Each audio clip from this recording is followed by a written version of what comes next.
So January is a big month for self-improvement, and thus a lot of you are probably thinking, how can I grow my business this year? I need to do more marketing. I need to start posting more on LinkedIn, all that. And personal branding is a big part of that. As SBA lenders, we often get lumped into the commodity world, and you need marketing really to differentiate yourself. Marketing is just communicating your value in the most effective ways possible. Why would someone choose your company over the competitor? And personal branding definitely falls under that umbrella, because why would somebody do business with you versus the other guy or gal?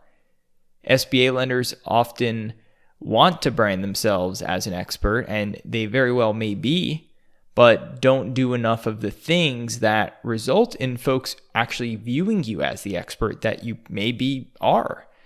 And that's what this episode is about. First off, I'd encourage you to pick a lane.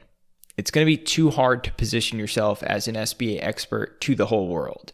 You can do this geographically and maybe own your backyard. I'm sure there's plenty of business all around you, unless maybe you're someplace rural. You can pick an industry. You can pick a type of deal like M&A or real estate or franchising. Honestly, the possibilities have never been greater. Now, once you've decided that you're going to position yourself in a certain way, you've got to get other folks to notice you and want to do business with you. And that's where personal branding comes in. So here's 5 ways to help build your personal brand. The first place I would start is on LinkedIn. You can add a bunch of professionals that work in the vertical that you choose to target, and then start putting out high quality content a couple times a week. Engage in their posts. And don't forget to build out your profile, of course. You can join groups, contribute to the groups. Don't just join and then don't do anything. You have to bring something to the table. That's what LinkedIn is all about. And video content is certainly an effective way to get your message out there. LinkedIn marketing is, a huge thing. It really should have its own podcast episode, but I'd encourage you to go seek out the information because it's there. You can check YouTube, podcasts. There's LinkedIn coaches. You can definitely get there and use it to grow your personal brand. Now, the second way would be through public speaking at like conferences and things like that. And the way I'd go about doing this is by joining a relevant organization, possibly buying a sponsorship, attend their conferences, and be a team player. Eventually they're going to ask you to participate in a panel or something like that. And when they do, blow it out of the water. Don't just show up and wing it. Public speaking is a skill, and it's one you should be constantly working on. And by the way, all of these things tie together.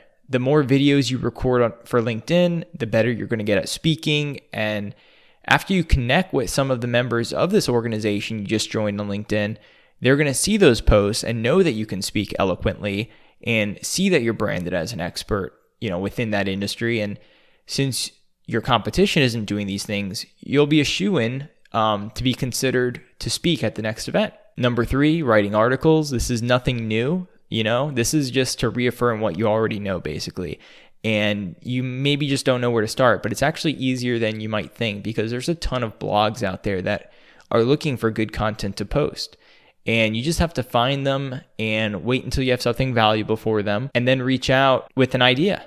Like when the SBA stimulus first passed, my first instinct was to reach out to all the publications I was familiar with and offer to write them an article about it. Eventually, this will just be your gut reaction. This stuff will just become routine for you. Number 4 on the list, creating a podcast. Listen, I know that this is a lot of work. I do it myself. I procrastinated for 2 years before I finally made mine. But I'm telling you, it's been one of the most rewarding things I've done. All the information on how to create your own podcast is there. I just watched a bunch of YouTube videos and figured it out for myself. The equipment you can get for a couple $100, and I even edit myself for now, at least. I just pay $15 a month for the hosting. I paid a freelancer to create the artwork and my intro and outro music, which was like $100. It's very inexpensive. Your time is really the most expensive part of this whole thing. But if you decide to do it, you can be live by the end of the week It's very fast. It's just a matter of putting in the time, sitting down, and recording your first episode. Now, finally, number 5. This is a super special bonus here. A lot of you may not even have heard about this one. This is a new social media network that just launched. It's currently in beta mode and it's only available on iPhone. It's invite only. It's an audio-based social networking app. Think of it as a 24/7 virtual conference with breakout rooms for all kinds of different interests. The app's called Clubhouse. I just joined myself last week and it is blowing up. You have influencers and thought leaders alike in there forming clubs and forming rooms where anyone could just show up, raise their hand, and ask you a question.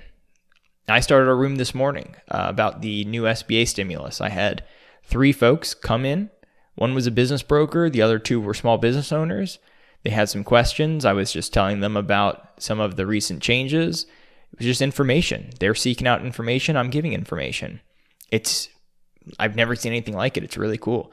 And being that this is so new, it's easier than ever to grow your following there. So I would highly recommend starting one if you can get an invite. I'll tell you what, I have one invite. I'll invite the first person to message me on LinkedIn to the app. Just mention this podcast and the Clubhouse app, and we'll get you on. So those are 5 ways to build your personal brand in 2021.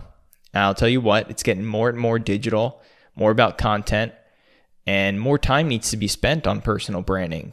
It's pretty time consuming, to be honest, but it's important. So I wish you a solid year here in 2021. Until next time, ta-ta.